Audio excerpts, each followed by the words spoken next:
Mañanas en Libertad, con Luis del Pino.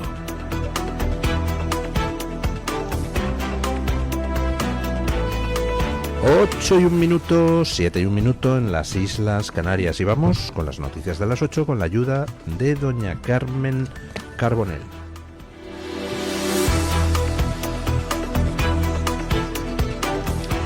Actualizamos la información a esta hora de la mañana con la última hora sobre el ataque a Irán, al régimen de los ayatolás. Israel ha atacado en las últimas horas varias posiciones de Hezbollah en el Líbano, después de que el grupo terrorista lanzara cohetes contra el norte del país en represalia por la muerte del líder supremo iraní Ali Khamenei. Como saben, las milicias terroristas de Hezbollah situadas en el Líbano son aliados históricos de la teocracia iraní, por lo que se cree que su ataque a Israel se entiende como en nombre de Teherán. Por su parte, Hezbollah ha confirmado que el ataque ha alcanzado un punto cerca de Haifa sin registrar muertos.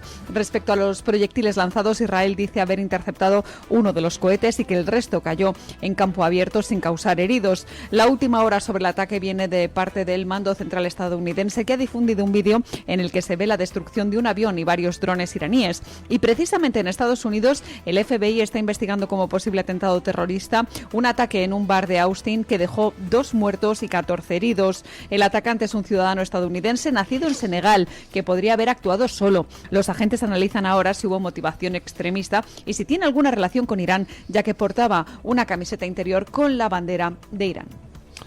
Bueno, ya hemos dicho que Estados Unidos e Israel han laminado las defensas antiaéreas iraníes las primeras horas del ataque. Ahora Israel y Estados Unidos son dueños del cielo iraní prácticamente al completo. ¿Qué le queda a Irán? Pues le quedan a Irán 2 cosas para responder. Bueno, tres. Una, las lanzaderas de misiles para tratar de atacar a Israel, para tratar de atacar a los países del entorno que tienen bases americanas o británicas. Por ejemplo, han atacado Chipre, por ejemplo, han atacado Emiratos Árabes Unidos, Bahrein, Omán, Qatar. Bueno, han atacado prácticamente a todo el mundo. Por eso se han puesto a todos los países árabes de la zona en contra de manera inmediata y abierta. Pero sin superioridad aérea, lógicamente, los silos de lanzamiento de misiles son blanco fácil para la aviación. Así que bueno, Irán podrá estar lanzando pepinazos unos días.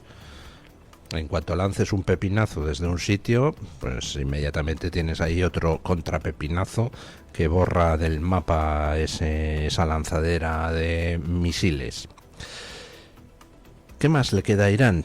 Pues le queda movilizar a sus proxies terroristas, por ejemplo Hezbollah, que ya lanzó ayer misiles desde el Líbano contra Israel, y en respuesta, pues Israel ha empezado a limpiar a base de pepinazos las posiciones de Hezbollah en el Líbano. Y luego le queda una tercera cosa a Irán, que quizá es la más preocupante para Occidente, que es movilizar a sus radicales, movilizar a sus durmientes, movilizar a todos sus piraos que viven en países occidentales para que cometan atentados terroristas.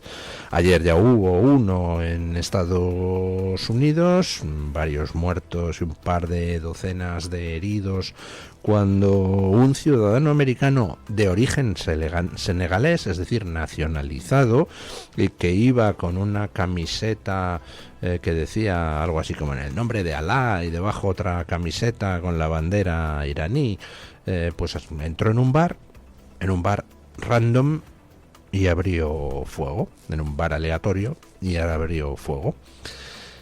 Eso, pues posiblemente vaya a pasar en otros países europeos. De hecho, tanto las autoridades estadounidenses como las alemanas ya han advertido de que podría haber activación de células durmientes. Lo cual nos lleva a una pregunta interesante. ¿Por qué hemos permitido una invasión migratoria descontrolada que, entre otras cosas, permite que una potencia terrorista como Irán tenga células durmientes y lobos solitarios repartidos por todo Occidente? Y también nos plantea una segunda pregunta. ¿Cuántas células terroristas durmientes ha dejado pasar Sánchez en este tiempo? ¿Ha dejado pasar por nuestra frontera? ¿Y a cuántos va a conceder permiso de residencia en su regularización?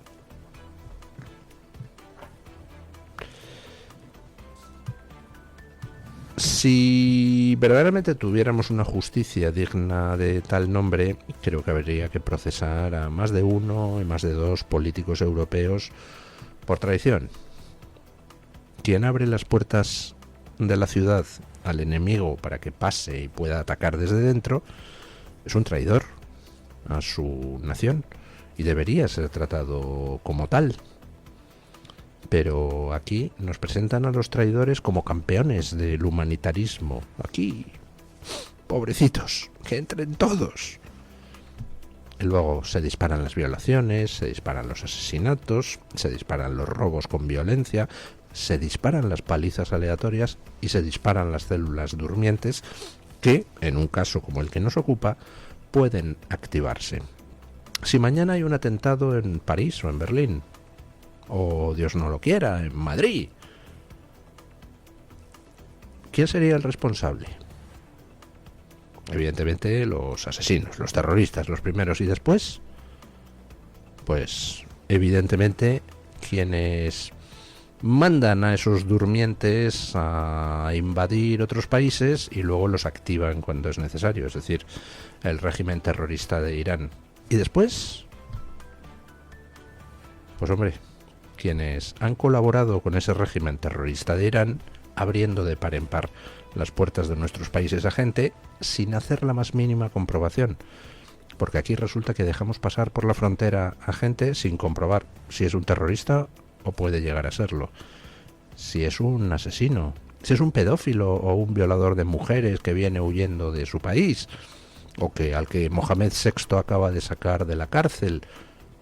Ni siquiera comprobamos si tienen enfermedades cuando entran, lo cual ha hecho, por cierto, que ya perdamos el estatus de país libre de sarampión, gracias a los casos importados desde Marruecos.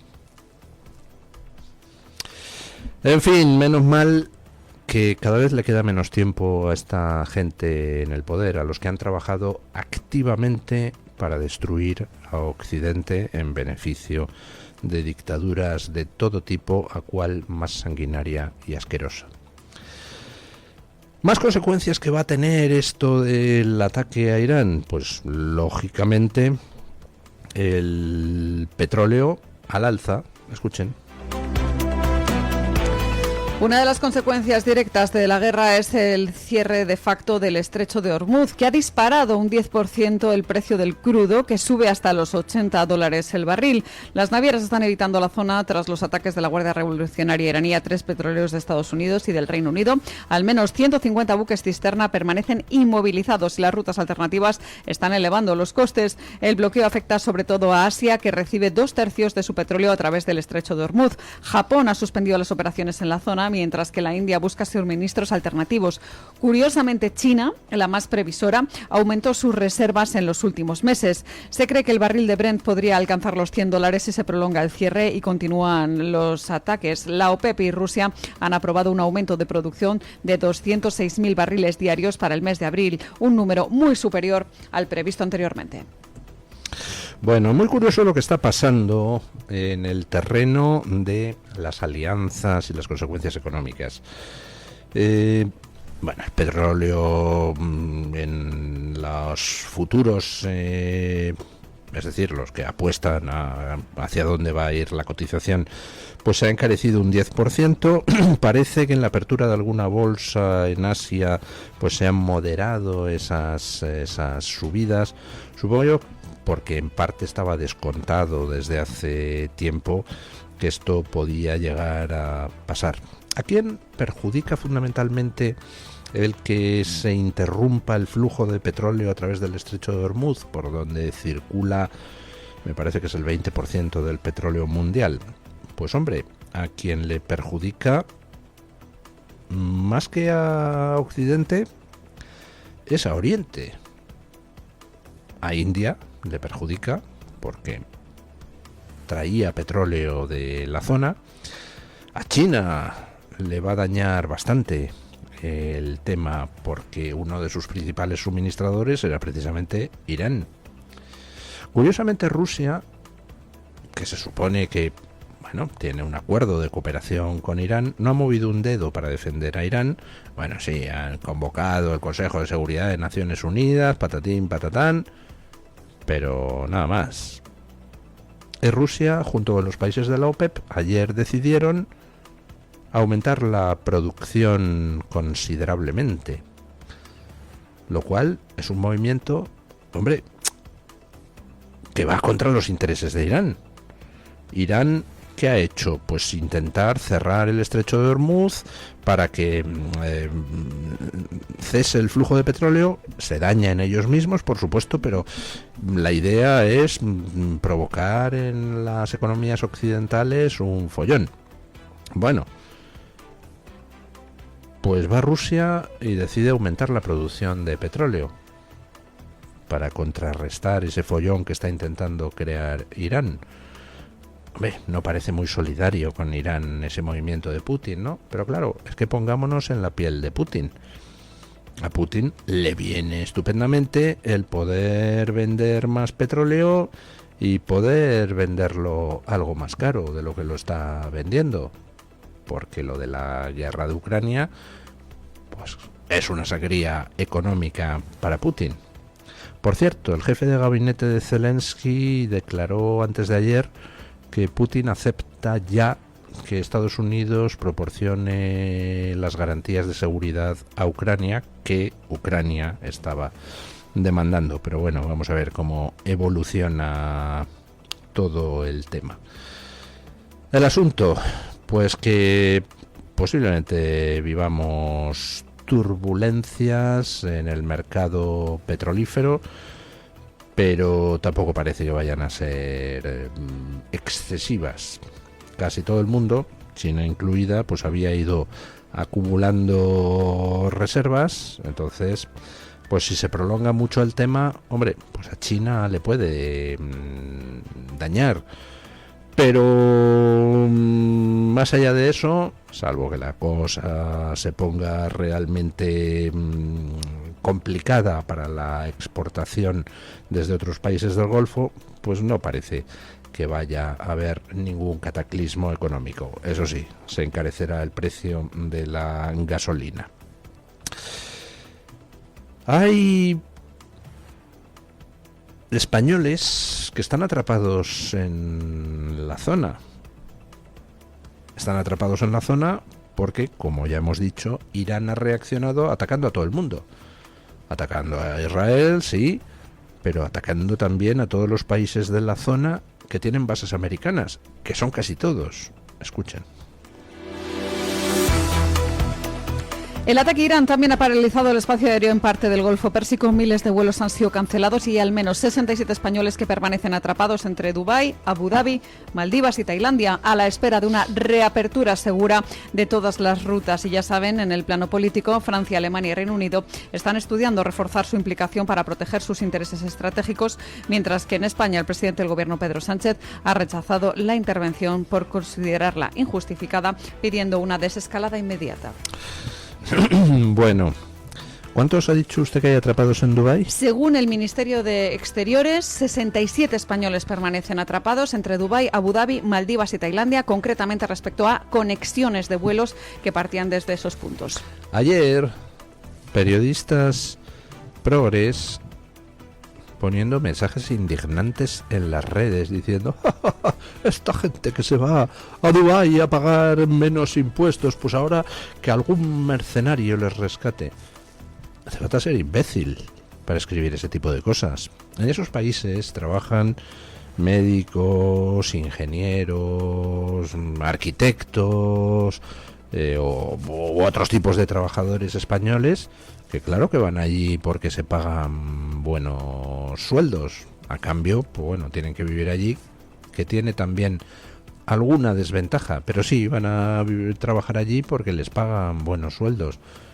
No van allí para que no pagar impuestos, van a trabajar. Y llega aquí imbéciles que viven del dinero de los demás, el dinero que da Pedro Sánchez a ciertos medios, que son de los que ellos comen, y se ponen a reírse de los españoles atrapados.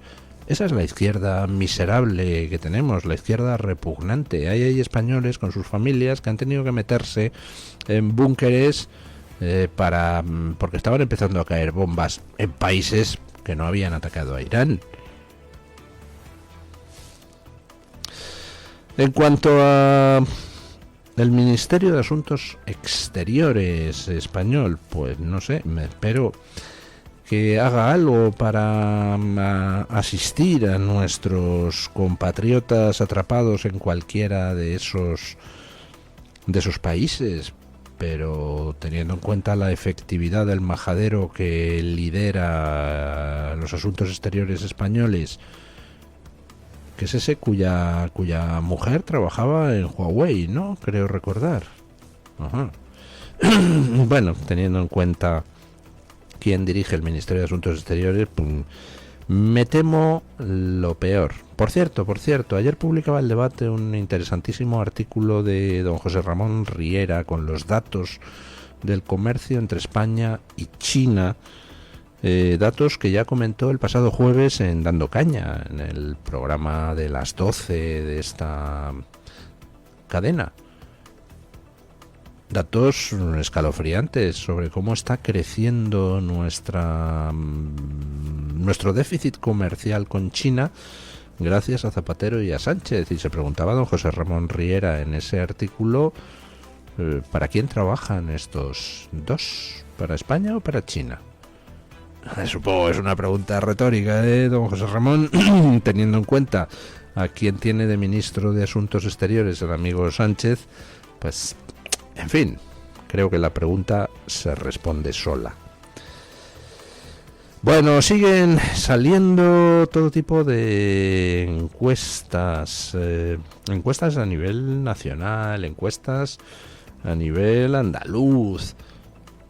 Todas las encuestas apuntan a lo mismo. Vox está disparándose y además a cada vez mayor velocidad. Y de haber elecciones generales mañana, pues ya Vox estaría por delante del Partido Socialista en 4 provincias. Los últimos sondeos indican que Vox es la segunda fuerza por delante del PSOE en Almería, Málaga, Murcia y Alicante, y se acerca mucho a los socialistas en Granada, en Cádiz, en Baleares y varias provincias de las dos Castillas. Según la estimación de Ateneo del Dato, a partir del CIS del pasado mes de febrero, el PP obtendría un 30,4% de los votos, Vox un 20,2% y el PSOE un 25,9%, lo que daría a la suma del PP y Vox unos 200 escaños, muy por encima de los 176 necesarios para la mayoría absoluta. El avance de Vox se enmarca en un clima de desgaste institucional y político, con una sensación de deterioro de los servicios públicos y un debate centrado en polémicas y en episodios, en algunos casos relacionados con la insatisfacción de la sociedad. El Partido Popular, mientras tanto, mantiene un suelo estable, pero cede votantes hacia Vox desde el año 2024, que ya atrae incluso a parte de un centro-derecha considerado más templado. Las proyecciones territoriales apuntan a un mapa más azul, con Vox creciendo en buena parte del sureste y ganando escaños en numerosas provincias. La revisión de los datos del CIS muestra además que el PSOE estaría lejos del 30,2% estimado por José Félix Tezanos y que la tendencia general favorece al bloque del centro-derecha. Bueno. Tenemos en estos momentos que ya en encuestas a nivel nacional hasta Sigma 2 le da a Vox por delante, por encima del 18%. Hay encuestas que sitúan a Vox por encima del 20%. Sociométrica, que es una empresa bastante fiable, pues le sitúa en el 18 y pico, camino del 19. Vox está subiendo como la espuma y lo hace absorbiendo lo que pierde el Partido Socialista. A nivel nacional, el Partido Popular no solo no sube, sino que incluso baja un poquito. incluso en la encuesta de Sigma 2, que tiende a tratar al PP, pues bueno, relativamente bien. Pero dejémoslo en que se mantiene. El PP no sube. Con el peor gobierno de la historia democrática, y el PP no sube. ¿A dónde va todo lo que pierde el PSOE? Que sí que baja considerablemente, ya está pues en el entorno de los 100 diputados, lo cual implica una caída de 20, más otros casi 20 que pierden sus socios a la izquierda. ¿Y a dónde va todo eso? ¿A dónde van esos casi 40 diputados? Pues todos a Vox. Es Vox quien se está comiendo todo lo que pierde la izquierda en este país. Cuanto más Vox, menos PSOE, menos Sánchez, menos Podemos, menos Sumar, menos Pablo Iglesias, menos Irene Montero, menos Yolanda Díaz. Y bueno, pues todo eso al final es una tendencia que se va acelerando por una simple cuestión de relaciones sociales. Cuando un partido es muy chiquitito, pues tú vas por la calle y no encuentras a gente de ese partido. Entre tus amigos, pues no hay prácticamente nadie de ese partido. En tu familia no hay prácticamente nadie de ese partido. Cuando ya un partido está en el 20%, pues entonces es bastante probable que por la calle, de cada 5 personas que te encuentres, una sea de ese partido, y en tu entorno familiar empiecen a surgir como setas gente de ese partido, y en tu entorno de amigos gente de ese partido, lo cual al final hace que eso se generalice todavía más. Y claro, al Partido Socialista eso, pues en algunos lugares no va a ver peligrar su posición de segunda fuerza, pero en otros sí. Por ejemplo Málaga, por ejemplo Murcia, por ejemplo Almería. Ya son 4 las provincias donde Vox quedaría por delante del PSOE en unas elecciones generales hipotéticas. Ya lo dije cuando pareció claro que Sánchez, pase lo que pase, no va a dimitir. Que podíamos quedarnos con la parte positiva. Y la parte positiva es que va a dejar al PSOE como tercera fuerza en el país y camino de la extraparlamentarización. Y yo, pues qué quiero que les diga, me alegro mucho. Bueno, vamos a ir con la información del tiempo y después pausa publicitaria, después de que doña Carmen Carbonell nos cuente si va a hacer frío o calor. Después pausa publicitaria y a la tertulia.